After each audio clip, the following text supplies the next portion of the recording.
देखो आज जो हम पढ़ने वाले हैं वो पढ़ने वाले हैं होस्टिंग सर्वर्स के बारे में। तो वेब होस्टिंग सर्वर के बारे में हम पढ़ने वाले हैं। वेब होस्टिंग सर्वर क्या होते हैं समझ लो कि जैसे हमारा एक बेसिक कंप्यूटर होता है ना, सर्वर भी बिल्कुल वैसे ही होते हैं, कंप्यूटर जैसे होते हैं, लेकिन क्या होते हैं हाई कॉन्फ़िगर सर्वर होते हैं। जैसे हमारे डेस्कटॉप के साथ एक मॉनिटर, अगर हम लैपटॉप ले रहे हैं तो उसके साथ भी एक मॉनिटर मिलता है, लेकिन ये ऐसे कंप्यूटर नहीं होते, ये बड़े बड़े मेन फ्रेम कंप्यूटर टाइप के होते हैं जिनमें मतलब काफी बड़े बड़े सर्वर लगे होते हैं, ऐसे ऊंचे ऊंचे, कम से कम 10-10 फीट के ऊंचे सर्वर, इवन ज्यादा भी होते हैं कहीं कहीं। तो ये सर्वर क्या होते हैं, हमें परचेस करने पड़ते हैं। कोई भी सर्वर आप ले रहे हो, जैसे आपका कंप्यूटर है, सर्वर का मतलब यहां पर एक लाइन और बोली गई है, वेब सर्वर। वेब सर्वर क्या होता है? वेब सर्वर का मतलब सिंपल सी लैंग्वेज में अगर आपको मैं समझाऊं तो ये जो सर्वर है 24 आवर्स एक तो ऑन है, दूसरा 24/7 किससे कनेक्टेड है? इंटरनेट से कनेक्टेड है।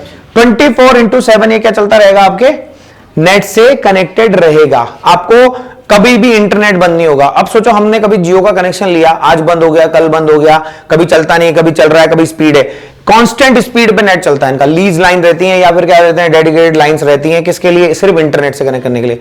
और ऐसा नहीं है कि एक लाइन रहती है, मल्टीपल लाइंस रहती हैं। कहीं अगर एक कनेक्शन या एक नेटवर्क फेल हो जाता है तो दूसरा नेटवर्क क्या आएगा, इसके काम आएगा। समझ में आ रही है मेरी बात? तो वेब सर्वर के साथ 24/7, अगर आप चाहो तो अपने लैपटॉप को भी वेब सर्वर में कन्वर्ट कर सकते हैं हम। कैसे?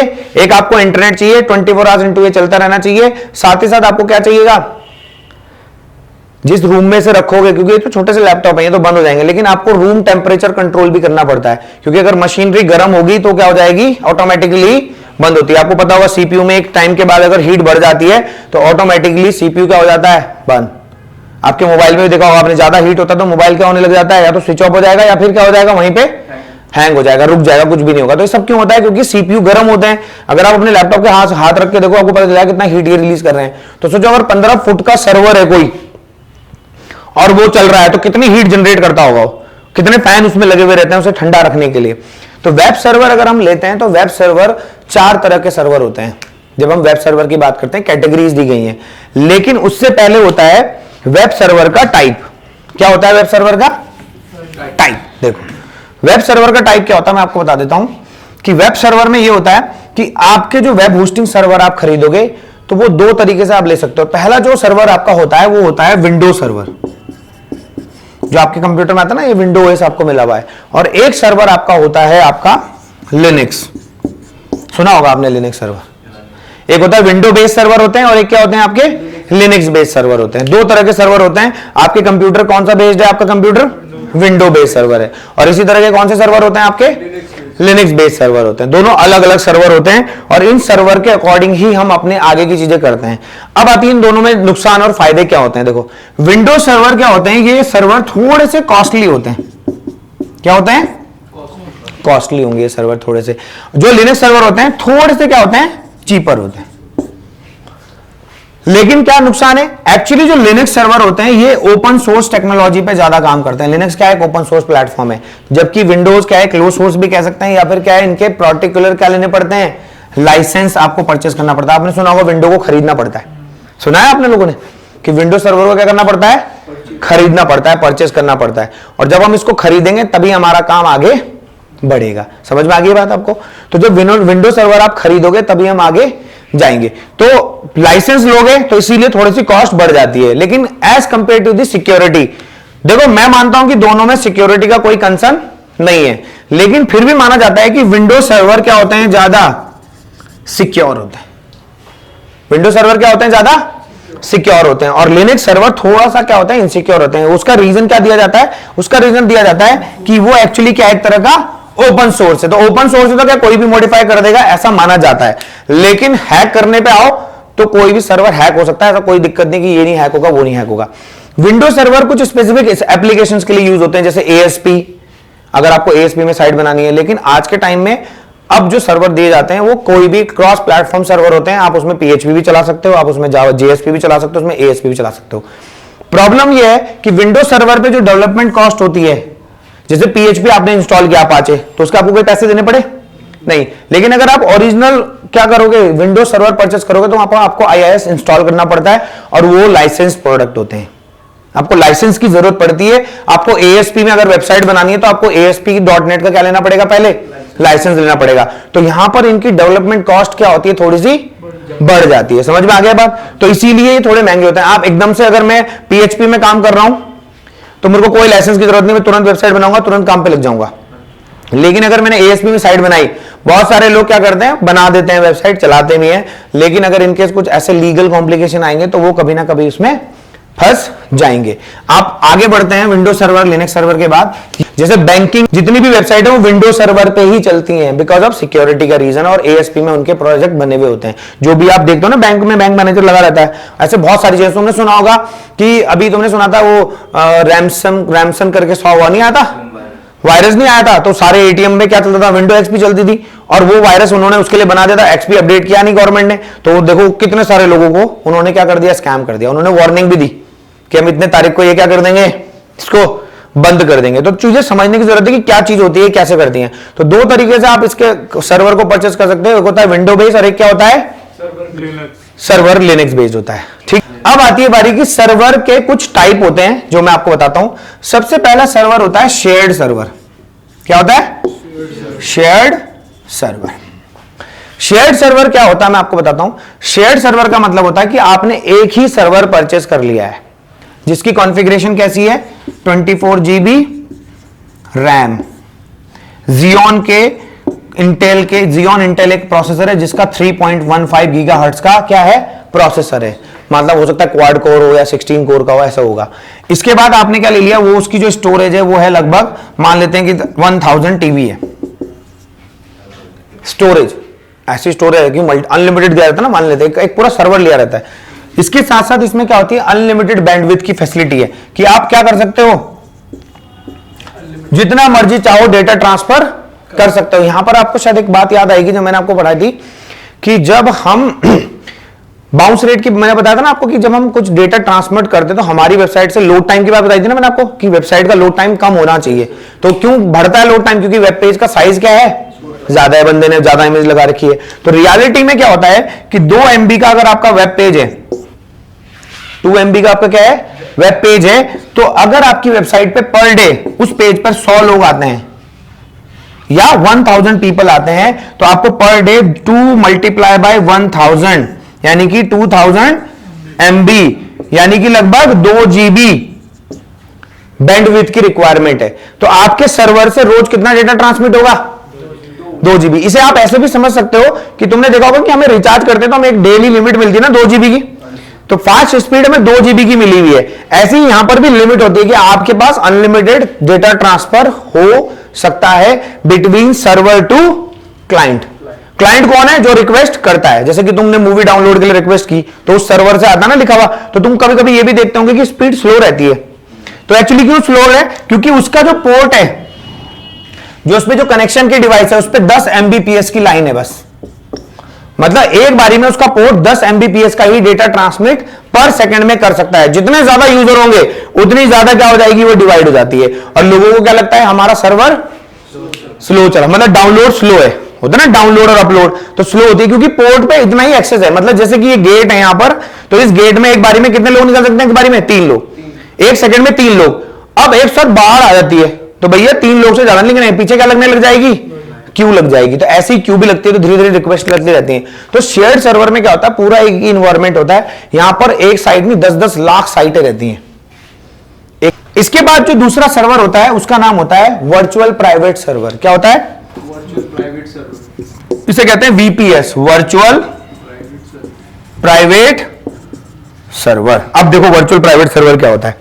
जहां पर मैंने आपको बताया कि एक सर्वर में पूरा एक डेडिकेटेड रिसोर्स सबके लिए रहते हैं, वैसे ही वर्चुअल प्राइवेट सर्वर में क्या होता है, होता ये भी एक कॉमन सर्वर ही है, लेकिन रिसोर्स आपको क्या दे दिए जाते हैं, प्राइवेटली अलोकेट कर दिए जाते हैं।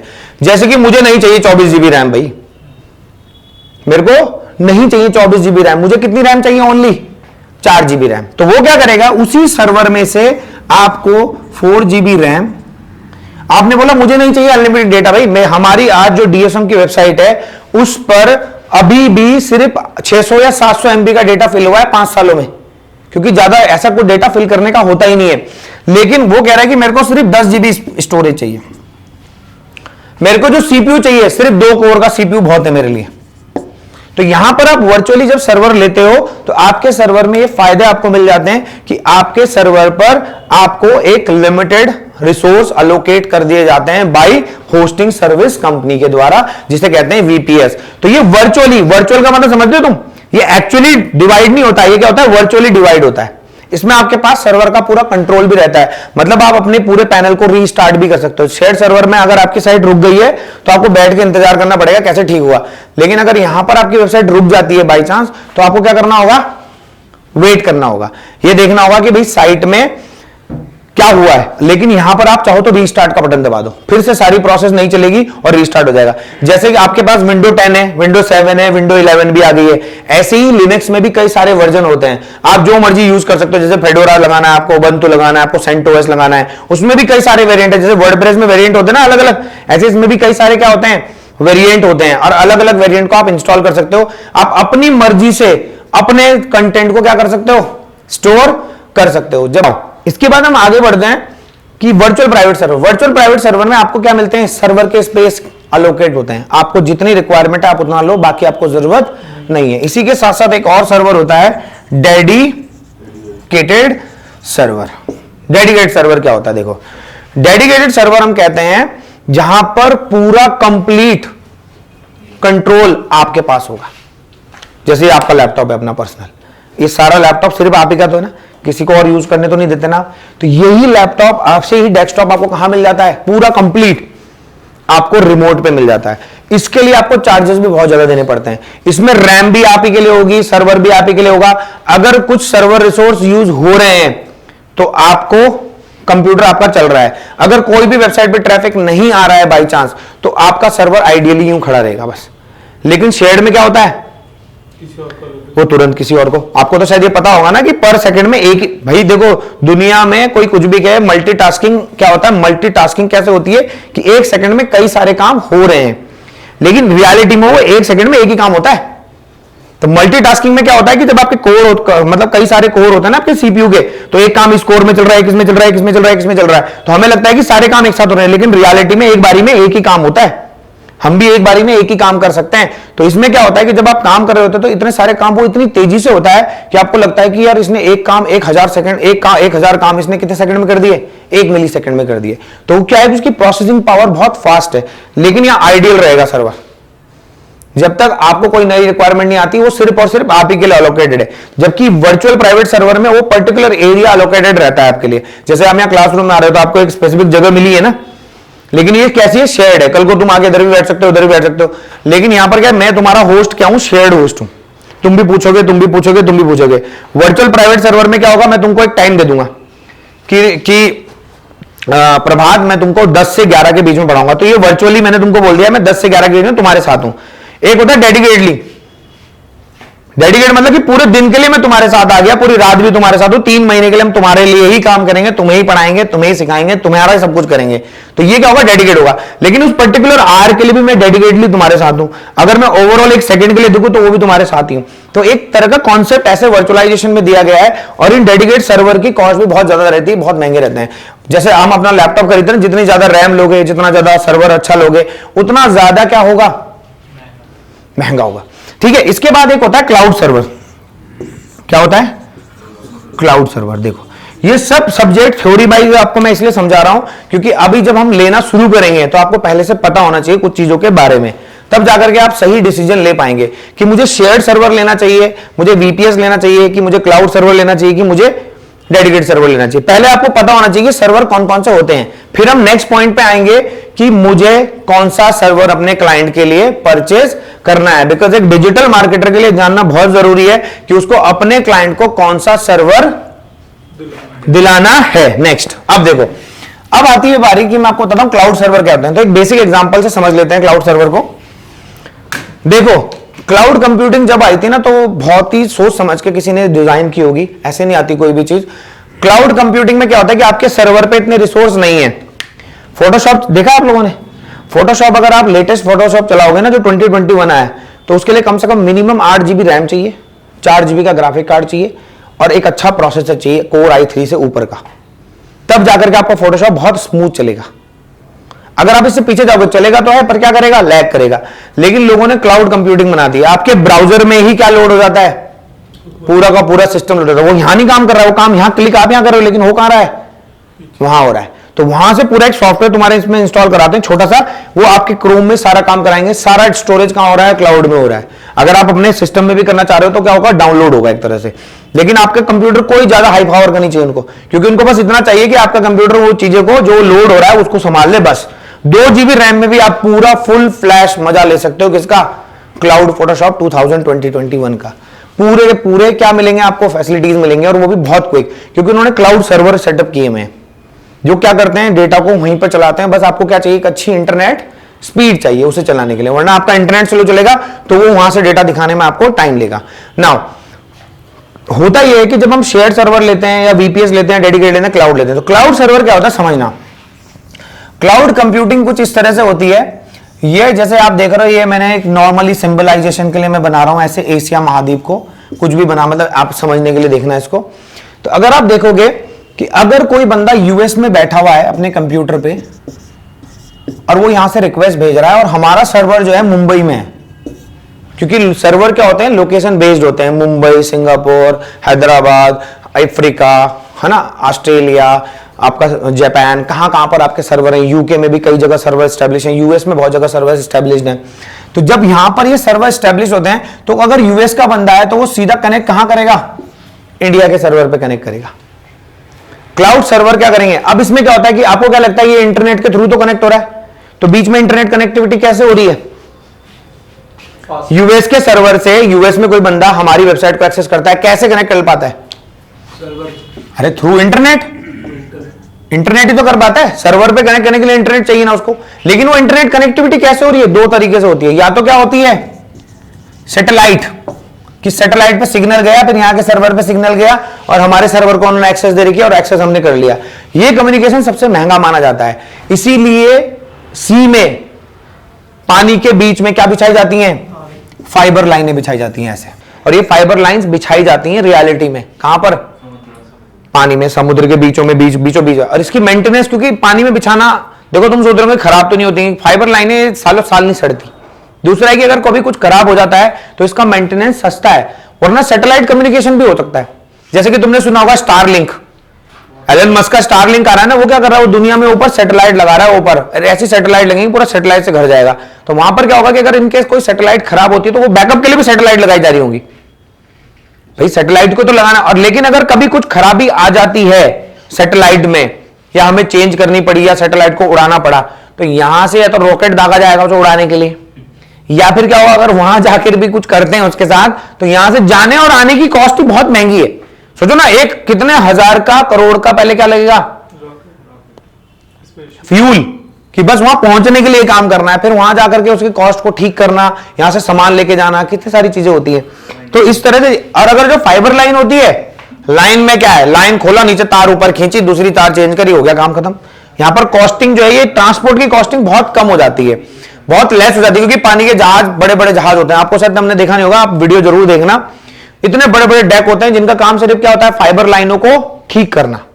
इनका काम ही क्या है, फाइबर लाइन कहीं टूट गई है, हर कंट्री ने अपनी फाइबर लाइंस बिछा रखी हैं, ऐसे जियो ने भी फाइबर लाइन बिछा रखी है अलग अलग जगह से।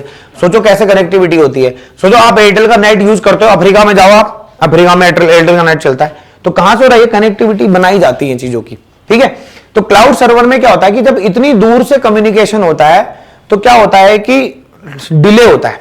तो क्लाउड सर्वर क्या करते हैं, हर एक कंट्री में उन्होंने अपने क्या है, मल्टीपल सर्वर स्टैब्लिश किए हुए हैं। अकेले इंडिया में ही 2 सर्वर, यूके में, यूएस में, जापान में। अब होता क्या है कि जब कभी यूएस का बंदा क्लाउड सर्वर को एक्सेस करना चाहेगा तो वो क्या होता है, क्लाउड सर्वर एक रेप्लिका क्रिएट करते हैं अपने सर्वर की, जो मेन सर्वर से कनेक्ट रहता है।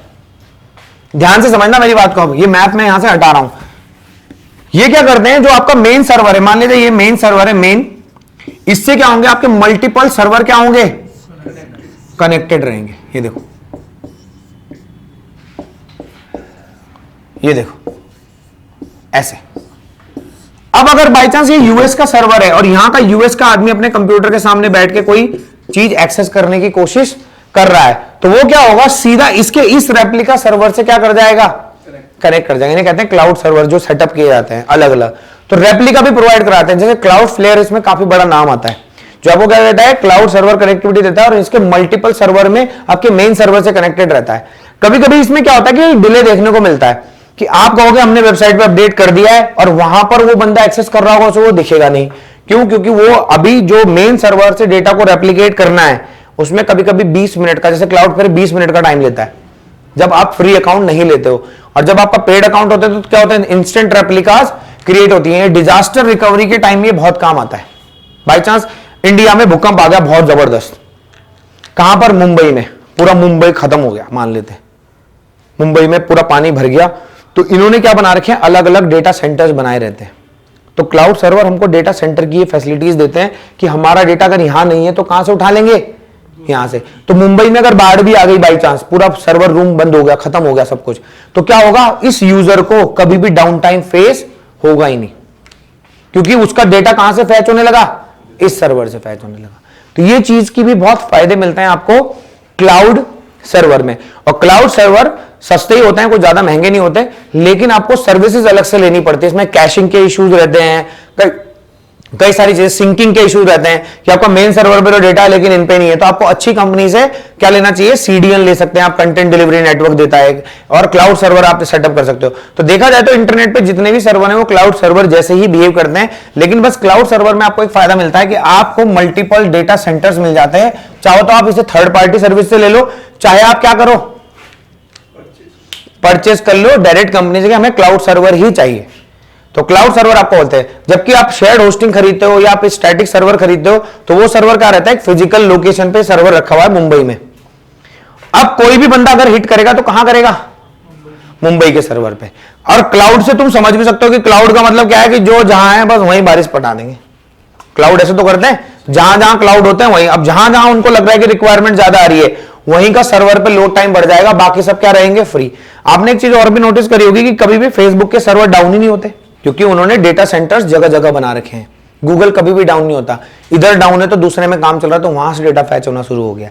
तो ये रेप्लिका सर्वर क्रिएट करते हैं और ये सर्वर बहुत ज्यादा अच्छे से परफॉर्म करते हैं। सोचो कितना पैसा कंपनीज इन पे खर्च करती है। अगर आप फेसबुक पे या कोरा पे, फेसबुक पे कभी कोरा पर फेसबुक के बारे में लिख करके देखना कि कोरा फेसबुक जो है पर सेकंड या पर मिनट की बिलिंग कितनी करता है होस्टिंग की, तो आपको आंखें बाहर आ जाएंगी, आपकी इतनी ज्यादा बिलिंग होती है। रेप्लिका क्या होता है सर? रेप्लिका मतलब कॉपी, सेम डेटा यहां पर, सेम डेटा यहां पर, सेम डेटा यहां पर, सेम डेटा यहां पर, सेम डेटा यहां पर। तो जैसे ही आप मेन सर्वर पे डेटा अपलोड करोगे ऑटोमेटिकली 5 से 10 मिनट के अंदर अंदर सारे सर्वर पे क्या हो जाएगा, सिंक हो जाएगा। अब कभी कभी ऐसा होता है कि तुमने फेसबुक पे तुमने एक पोस्ट डाली, अपने सर्वर पे अपडेट कर दिया, तुमको तो यहां दिख गया, लेकिन इस सर्वर पे भी 10 मिनट्स लगने हैं अपडेट होने में मान लेते हैं, और इस बीच में किसी यूजर ने एक्सेस कर लिया क्योंकि आपने फेसबुक पे वो पोस्ट डाली थी,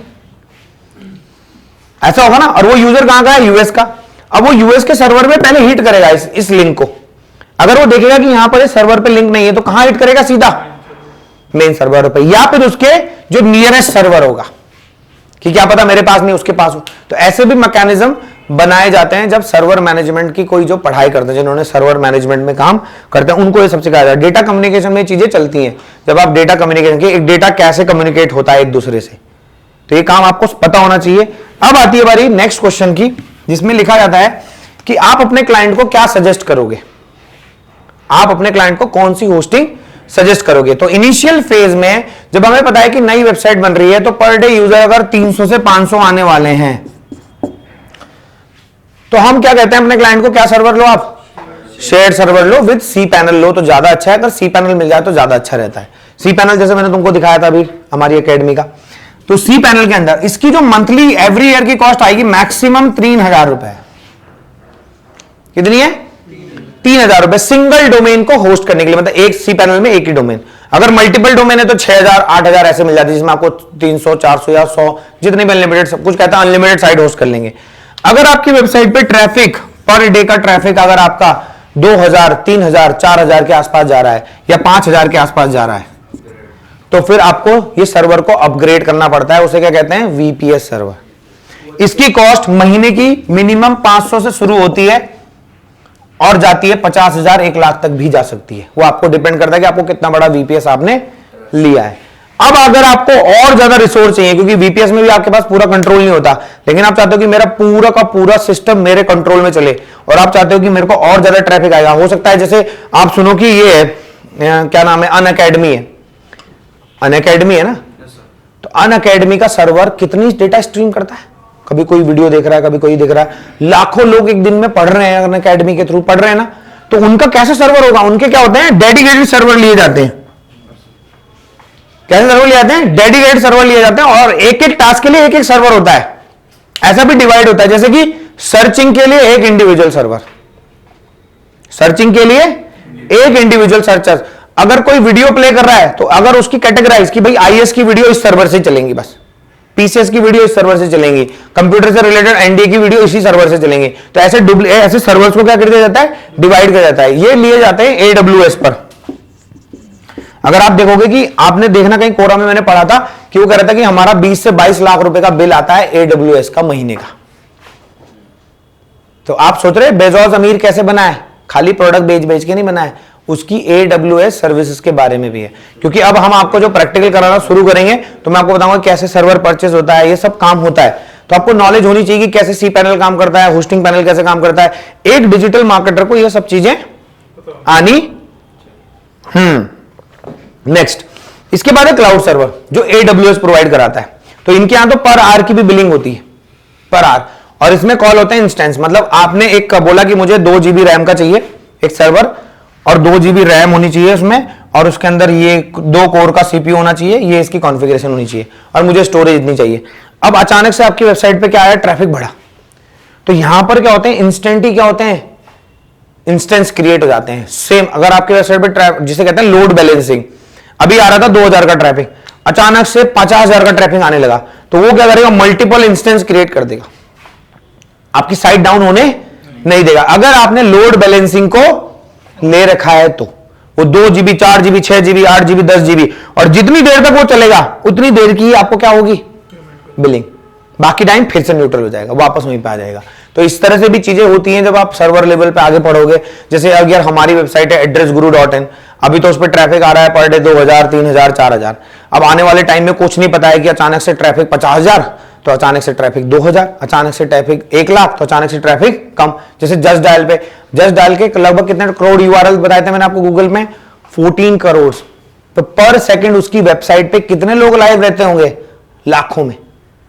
तो कभी 10 लाख, तो कभी 2 लाख, तो कभी 1 लाख। तो ये अगर ऐसे अगर वेबसाइट में अगर रिसोर्स को क्या होता है, लोड बैलेंसिंग पे चलाया जाता है कि जितनी बिलिंग आएगी उतना। ऐसे केस में अगर उनकी बिलिंग ज्यादा आ रही है एडब्ल्यूएस पे, 50 लाख की बिलिंग आ रही है, 2 लाख 1 लाख 1 करोड़ की बिलिंग आ रही है मान लेते हैं, तो उस केस में कंपनी क्या करेगी, अपने ही सर्वर डिजाइन कर लेगी। उन्होंने कहा दूसरों के चक्कर में करना क्या है, क्योंकि इसमें तो पता नहीं कितने पैसे देने पड़ेंगे और वो हमारे भी नहीं है। तो वो क्या करती है कंपनी, अपना ही पूरा सर्वर रूम बिल्ड कर लेती है। तो आपको क्या लगता है, जस्ट डाल के क्या होंगे, अपने ही सर्वर रूम्स होंगे, बड़े बड़े सर्वर रूम, जहां पर रात दिन कंप्यूटर चल रहे हैं, और वहां पर क्या रखे होंगे, नेटवर्क सिक्योरिटी वाले लोग होंगे, एडमिनिस्ट्रेटर होंगे, जो क्या कर रहे हैं, इस चीजों का ध्यान दे रहे हैं कि कहां पर हमारा सर्वर लोड टाइम बढ़ रहा है, कैसे बढ़ रहा है। और उन्होंने अपने ही सर्वर डिजाइन कर रखे होंगे, जैसे फेसबुक ने कर रखा है, जैसे गूगल ने कर रखे हैं। इन्होंने क्या कर रखे हैं, अपने ही सर्वर डिजाइन कर रखे हैं। सोचो यूट्यूब पे लाखों लोग अपडेट कर रहे हैं पर डे, लाखों करोड़ों लोग पर डे वीडियोस देख रहे हैं, तो ये डेटा कहीं से तो स्ट्रीम हो रहा है ना, इन सर्वर से तो स्ट्रीम हो रहा है, इसीलिए तो कॉस्टिंग ली जाती है। और इसीलिए कहते हैं गूगल क्लाउड।